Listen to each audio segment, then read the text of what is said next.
This is Pragati here. I hope आप सब ठीक ठाक हो, हेल्दी हो एंड बढ़िया हो। So this video is going to be very knowledgeable and helpful to you all, क्योंकि इस वीडियो में बताने जा रही हूँ how actually have applied practical knowledge of power of subconscious mind. Okay, so power of subconscious mind को कैसे मैंने प्रैक्टिकली वर्कआउट किया अभी रिसेंटली मंथ में, बैक लाइक अक्टूबर के मंथ में। या so basically right now I am working in a real estate, जहाँ पे मुझे प्रॉपर्टी को सेल करना है। राइट, अब पास्ट का मेरा जो सेल्स का एक्सपीरियंस है, जहाँ से मैंने 4,000 का सेल से लेके 75,000 तक का सेल किया ऑन स्पॉट। राइट, बट अब बारी आती है रियल इस्टेट की। प्रॉपर्टी शुरुआती मेरी अभी की टिकट वैल्यू है वो 45 लाख से लेके 60 लाख तक है। 45 lakh is not a small number, right? But when I entered in real estate, तब मेरा माइंडसेट ये था कि मुझे रियल एस्टेट अब सीखना है। But I was totally blank, क्योंकि मुझे कारपेट पता नहीं था, सेलेबल पता नहीं था, मेरे को रेडी रेटनर का क्या ये चीजें पता नहीं थी। I was totally blank. But the one thing which helps me to grow is the studentship, learning, right? Because I was always aware and I was always ready to learn. जब आपको आता नहीं है कुछ, यू हैव टू अंडरस्टैंड कि भाई मुझे अभी स्टूडेंट बनना पड़ेगा, मुझे सीखना पड़ेगा। राइट नाउ लास्ट के मंथ में मुझे कुछ टारगेट्स दिए गए थे, वेयर आई लाइक मेरे को 5 प्रॉपर्टी सेल करनी थी। एंड तब जाके मुझे एक बड़ा सा इंसेंटिव का इंसेंटिव से डिफरेंट रिवॉर्ड वाला थिंग, बट मुझे वो अचीव करना था। So how I actually achieve, let me tell you. सबसे पहले the power of subconscious mind, एक बुक जो है बाय जोसेफ मर्फी।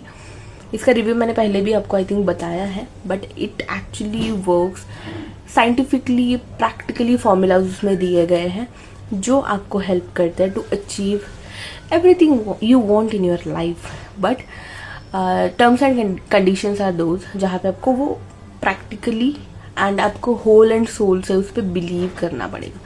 राइट, वहाँ पे ट्रस्ट इश्यूज नहीं चलेंगे। या सो हाउ आई वर्कड, तो 5 प्रॉपर्टी सेल करनी है। मतलब पहली चीज ये है कि आपको माइंड सेट बनाना पड़ेगा। The power of subconscious mind में ये है कि आप जितना पॉजिटिव सोचोगे आपकी लाइफ के बारे में, उतने ही पॉजिटिव चीजें होती रहेगी ना। मेरे प्रीवियस कंपनी में मैं फेमस थी माइंड सेट के रिगार्डिंग। क्यों? Because I use to apply the power of subconscious mind की power in my company to achieve a good amount of sales and which was actually helpful। क्योंकि अगर मेरे sales सिर्फ thinking से आ रहे हैं तो मुझे और गधा मजदूरी करने की जरूरत क्या है, राइट? क्योंकि जैसा आप सोचते हो वैसा बनते जाते हो। It actually helps. नाउ अब मुझे 5 प्रॉपर्टी सेल करनी है, तो सबसे पहले मेरा माइंड सेट था कि भाई मैं ये आराम से कर लूंगी।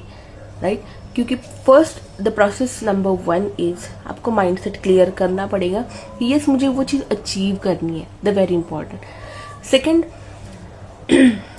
जो मैंने किया, मेरी नोटबुक पे लिखा कि भाई I am going to achieve those sales in this many days. अब सिर्फ लिखने से या फिर माइंडसेट बनाने से भी काम नहीं होगा अगर आप एक्शंस उस पर नहीं ले रहे हो तो। क्योंकि सिर्फ सोचोगे एंड एक्शंस नहीं लोगे तो कौन एक्शंस लेगा? You have to take the actions, right? Third है प्लान ऑफ एक्शन। आपका प्लान ऑफ एक्शन में क्या है? आपको एक प्लान बनाना है कि मुझे इतने दिन में ये चीज अचीव करनी है। मतलब आपको पता ही होगा कि आपको प्रोसेस क्या फॉलो करनी है, तो आपको उस प्रोसेस का प्लान ऑफ एक्शन बनाना बहुत जरूरी है। कि अगर मैं एक लाइक फॉर एग्जाम्पल अभी 2 महीने बाद हमारा नया साल आने वाला है, तो 1 जनवरी से लेके 30 जनवरी तक मेरे को करना क्या है, प्रोसेस करनी क्या है, राइट? उसका क्वांटिटी बढ़े। प्लान ऑफ एक्शन के बाद होता है एक्चुअली एक्शन लेना। राइट, अब मेरे को 5 प्रॉपर्टी अगर सेल करनी है, मतलब मुझे मैक्सिमम लोगों को मेरी प्रॉपर्टी दिखानी पड़ेगी। सेल का यही रेशियो है भाई। आप जितने लोगों को आपका प्रोडक्ट शेयर करोगे, जितने लोगों को आप कन्विंस करने का ट्राई करोगे, मिनिमम उसमें से आपको सेल्स मिल ही जाते हैं ना। मेरा रेशियो ये है, सेल्स का वही रेशियो है जहाँ पे आप आपके प्रोडक्ट्स को जितने नंबर ऑफ लोगों से शेयर करोगे उतना ही कन्वर्जन रेशियो आपका बढ़ सकता है। अब मेरा कन्वर्जन ये था, जहाँ पे मैंने 8 लोगों के साथ अगर मीटिंग की है, उसमें से मेरे 5 कन्वर्जन आए। That's a very very good conversion in property sales, right? 8 conversion, like 8 meetings में से मेरे 5 अगर कन्वर्जन आ रहे हैं, मतलब और क्या चाहिए, राइट? तो how did I actually achieve my targets? So the process number 1 is आपको माइंडसेट बनाओ. सेकेंड, आपका प्लान ऑफ एक्शन बनाओ. Affirmation is very important. The main thing is affirmation. आप अगर प्रोसेस को फॉलो कर रहे हो तभी आपको ये खुद को बताना है, आपके माइंड को बताना है कि भाई मुझे ये सच में चाहिए and I am achieving it. Always like मेरा लाइक अफर्मेशन बोलने का यही तरीका है जहाँ पे मैं प्रेजेंट कंटिन्यूस टेंस में बोलती हूँ. So it's very important. And here like in description I am going to tell you, I will be writing some processes जो आपको फॉलो करनी है to achieve your goal, to achieve your short term goals, ताकि short term goals achieve करने से आप long term भी achieve कर सको. So here I achieved my 5 sales in a 21 days, only in a 21 days. I don't know future में उसका conversion like processes क्या होंगे, but I've given my 100% and finally I've achieved it, which was very important, right? So make your mindset, do plan of action, follow the processes and do execution also, right? So yeah, that's it. Thank you so much. Bye bye.